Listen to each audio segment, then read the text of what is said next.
আজকে আপনাদের সামনে একটা চরম সত্য কথা বলবো।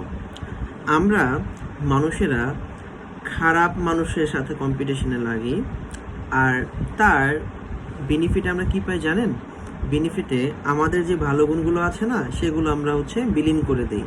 তার মানে আমরা খারাপ মানুষের সাথে কম্পিটিশনে গিয়ে আমাদের যে ভালো গুণগুলো আছে সেগুলোকেও নষ্ট করে ফেলি।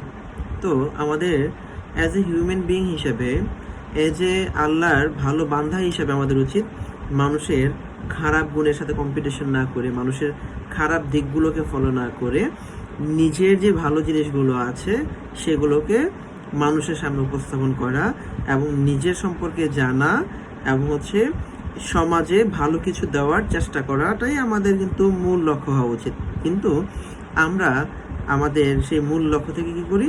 সরে যাই, যেটা আমাদেরকে পথভ্রষ্ট করে দিচ্ছে।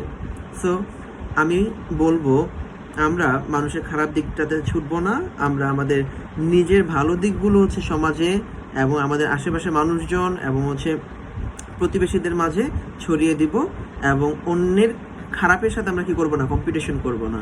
তাহলে সমাজ, পরিবেশ এবং আপনি নিজেও কিন্তু ভালো থাকবেন। সবাই ভালো থাকবেন। আসসালামু আলাইকুম।